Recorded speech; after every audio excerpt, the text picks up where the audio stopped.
Good morning. This is Sarah Rose Solly, and you're listening to the Barbie Trauma Podcast. Our main goal is to share conversations that will help end the stigma surrounding mental health and trauma.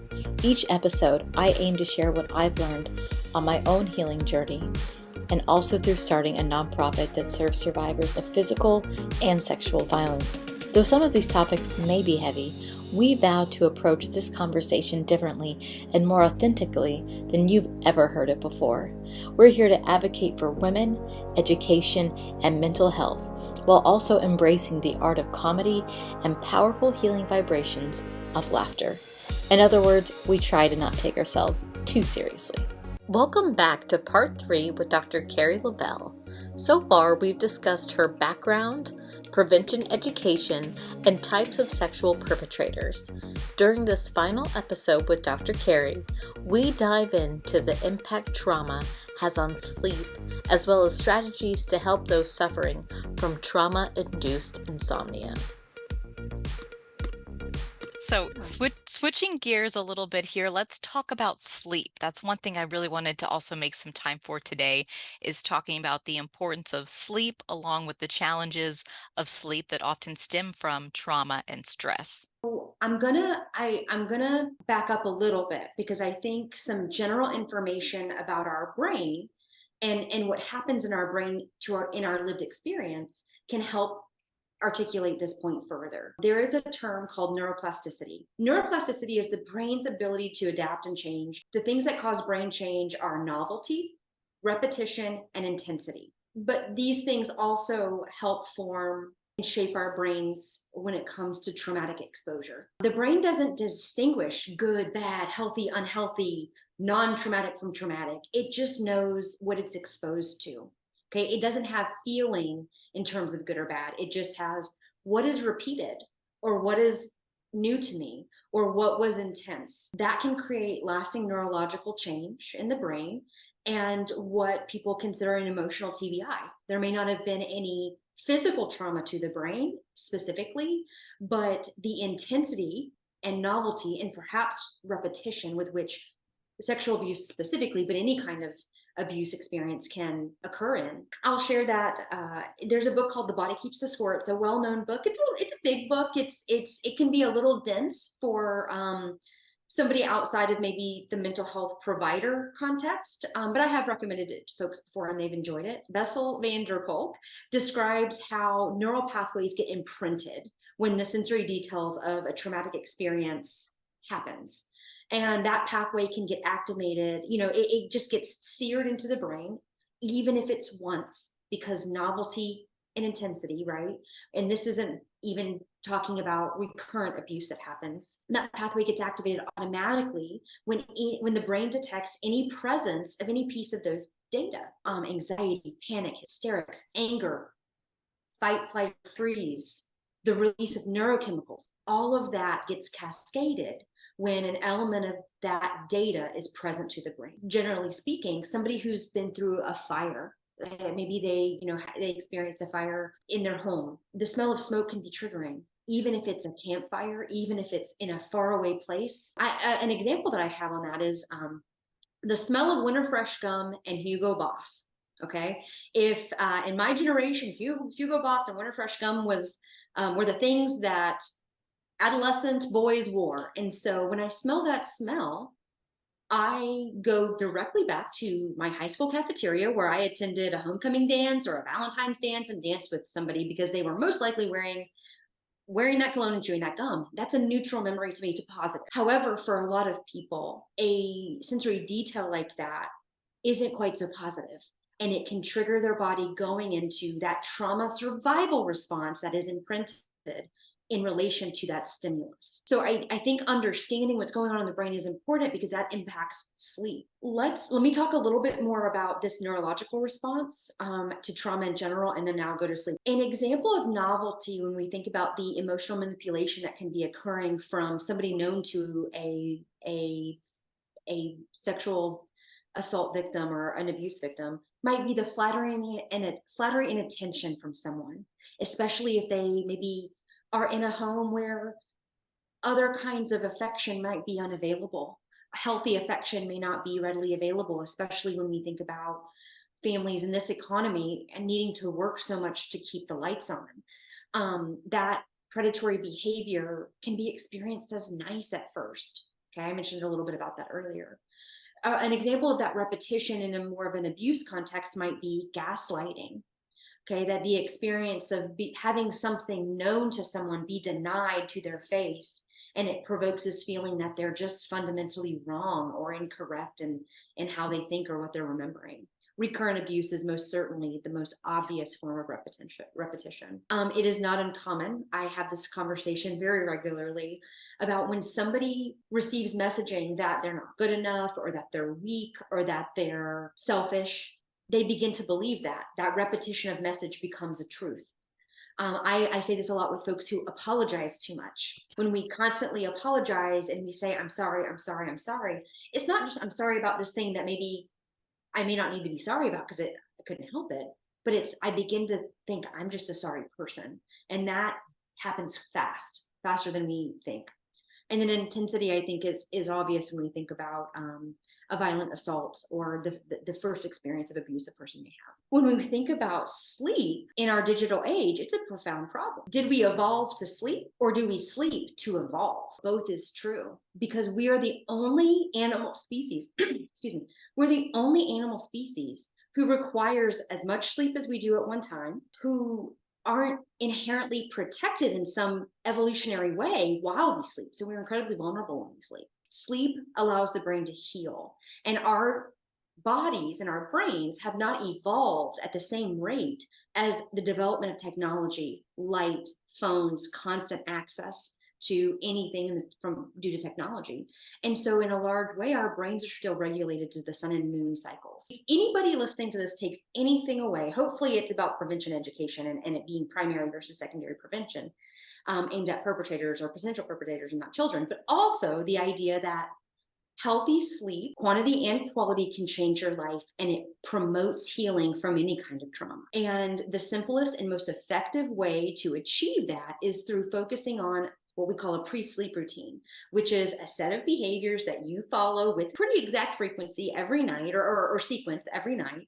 And it begins to train the brain to be prepared for sleep. It's going to help it stop the flow of certain neurochemicals like cortisol, which it gets a bad rap as a stress hormone, and it is, but it's also an important energy source as we wake in the day. And it facilitates the release of things like melatonin, which signals our body that it's time to sleep. So if we're turning down bright lights, and we change into our PJs, and we have maybe a ritual for washing our face. It doesn't have to be an involved one, but it's just something that maybe is comforting. You brush your teeth, and then you get in your bed and you don't look at a screen, and you maybe read a magazine or a book or something of the sort. And if we practice this over 2 to 4 weeks, our body is going to be more in that pattern, and that is going to inherently improve our sleep. So to be clear, you don't recommend answering emails till 2 a.m. and scrolling through Instagram till 3 a.m. Yes. Now, as mindless as those things can be, here's why. One, it's the artificial light, and it triggers in our brain that lightness, which releases cortisol, wakeful hormone chemical, versus melatonin, peace and relaxation. Two, we come across stressful content in our working meals till 2 a.m. or in some video we see on TikTok, or some quote that gets our mind going into the abyss of what ifs on Instagram, right? These are really cool things, but when they're not contained, they facilitate the flow of cortisol, both from the light, but also from the way it activates our mind. TV and screens are one of the things that I encourage people really to consider auditing, especially in the 30 minutes to 2 hours before bed, so that it's more likely to be more neutral content that allows the body's natural processes to take place. When it comes to sleep and trauma, though, this is a big ball of yarn, tangled yarn, because it's not uncommon that a lot of trauma occurs at night. When we think about childhood sexual abuse, when we think about prototypical date rapes, when we think about some of these events, they tend to occur at night. And in the same way that our brain can pair sensory details like smell or temperature, other tactical experiences that a person has, they also connect time of day. And so nighttime can be paired in the brain in one of those neural pathways as unsafe. If night is unsafe, we leave the lights on, or we leave a TV on, or both. And if lights from the TV or a lamp or whatever else cause our brain to think that it's time to be awake, then it's inherently more difficult to get sleep. Our brain isn't maybe releasing melatonin in the same way that it would if some of those stimuli were reduced. But if we reduce the stimuli, then we're afraid, and then we're releasing cortisol because of that, adrenaline because of that. And so it becomes this big recapitulating cycle. And I also want to normalize the role of dreams during sleep. People can say sleeping is fine. It's the dreams that wake me up and then I'm activated. So when a dream happens and it includes aspects of the trauma, it can cause awakening. People can wake to panic. Again, sleep gets reinforced as unsafe. And so when people are trying to learn, how do I sleep better in the first place? And then what do I do when I wake up from a nightmare that involved trauma content? It's a very real thing. There are medications that somebody can talk to their primary care provider about or their psychiatrist about. And there are behavioral strategies that people can do. One of the ways that I encourage folks to really think about that is the TV is the worst. Can we turn the TV off? And so even if we need light, let's let it be the brightness of one's choice, night light, or a hallway light or a bathroom light that allows someone to see. Sleep stories are really great. White noise, those kinds of noise that can block out some of the moans and groans that our living space creates or that our animals create, so that doesn't lull us out of a drift into maybe a deeper stage of sleep. Sleep and trauma can be a really tough combo for a lot of folks. Absolutely. I don't think any of the women that we've worked with, as far as the metrics show, that they don't or they have not suffered with some kind of insomnia over the years after their Mm-hmm. abuse. Well, I appreciate you taking the time to dive into this a bit, because it seems so obvious. Oh, just get a good night's sleep. We all know it, but how many of us forget to do it? And more importantly, forget the why. When you go into, okay, again, we are wired a certain way, and this is why the sleep is so important. And if you're not getting it, here you're doing these things that you think are helping, like watching TV because you've trained yourself that's the only way you can fall asleep. I'm been guilty at that during certain points of my life, for sure, that it's actually doing more harm than good in the long run. I'll go over very quickly some other ways that can help our body be signaled that we're safe.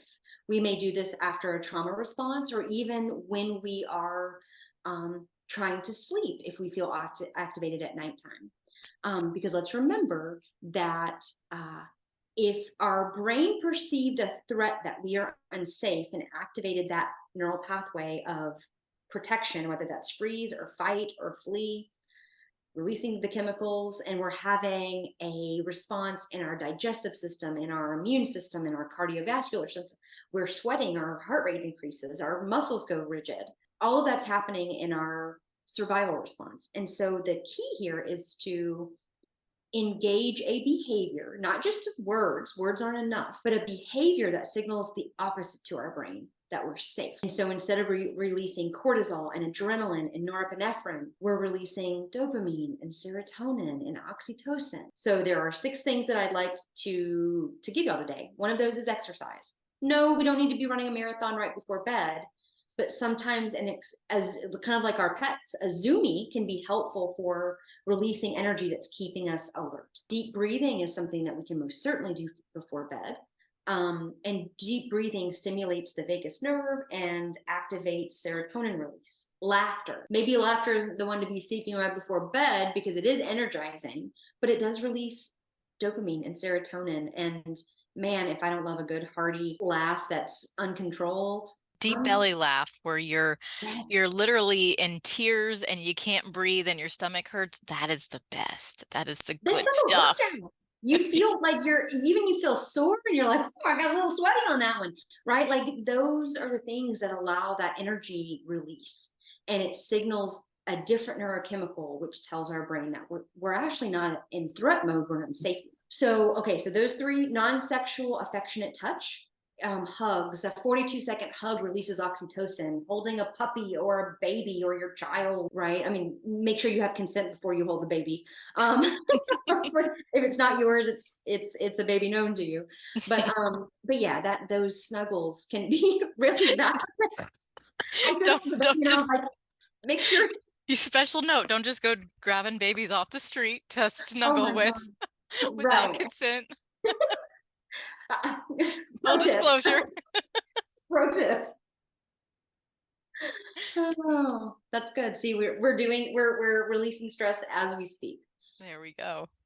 Creativity, doing something creative, exercises our brain differently, as you might appreciate as an artist.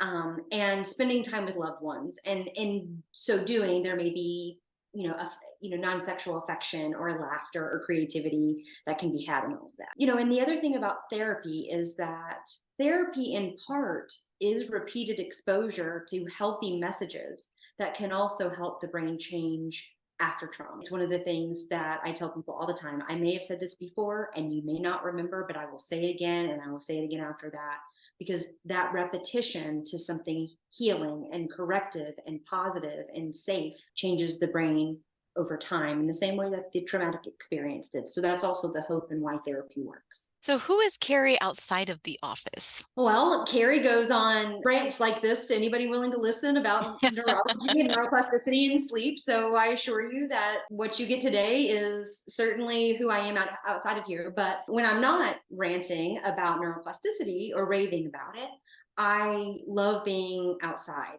And I may or may not have told you when we met the other week that I have been in what feels like a bad mood for months since it's been so warm. And so, going back to it's finally let up. I did yard work the other day at like 4 p.m. without even sweating. It was incredible. Getting back to kind of restoring myself through nature is certainly something that is important to me. I like to garden. With all of the respect meant in the world, I think that I'm an 80-year-old Girl Scout in my heart, because I love to garden and to see my plants grow. And I think my mom is the best gardener there is. And so whenever one of my plants is doing better than hers, I feel very proud. So back to what you said about being 80 years old. Do we need to change your Barbie identity to elderly Girl Scout Barbie? Is that refined and developed by age Girl Scout Barbie? Seasoned, I think. Seasoned, yes. Seasoned Girl Scout Barbie. Yes. I mean, the other thing that I would say is that I'm teaching myself to embroider. So I'll let you, Sarah, determine if I might need to change my Barbie name. But that's the craft part, right? When we think about really completing the stress response, I don't do art in the traditional way, but gardening and learning how to embroider, it's going. But those things feel so relaxing to me. But it's just an interesting thing to think about it as a creative process. It's creative. It's not elderly. No. But I joke that I'm like elderly all the time. I don't like to drive at night anymore. It's like something happened sometime after you turn 30 and you just turn into your parents. And I don't know when exactly it hits, but it's like overnight. I don't like to go to restaurants where the music's too loud anymore. I don't drive at night. I'm using way too many emojis and texts these days. It's just it happens. It happens when someone comes over, instead of walking them to my house, inside my house first, I'm like, let me show you all my plants. So if you ever were to come to my house, I will show you all of my plants before I show you where the bathroom is. I love it. Well, Kari, it's a pleasure as always to talk to you. It's always very fun and very educational. Awesome. Thank you for having me. I'm excited to share these concepts with people, and I hope that they're really helpful to anybody who hears this, and especially the population of folks you work with. So thank you for having me on here. We appreciate it so much. Thank you. This podcast is something that we do for fun. It is not directly associated to my day job, which is founder and executive director of the nonprofit The Usual Art Specs. However, if you would like to donate to our nonprofit, all funds go directly towards providing art therapy and other resources for female survivors of sexual trauma and domestic violence. We greatly appreciate your consideration and support. To donate, please go to www.barbietrauma.com theusualartspecs.com. You can also find us on Facebook as The Usual Art Specs and Instagram as The Usual Art Specs DFW. Our podcast also has its own Instagram account. To stay up to date on new episodes, follow us at Trauma Barbie Podcast. Bye, Barbie.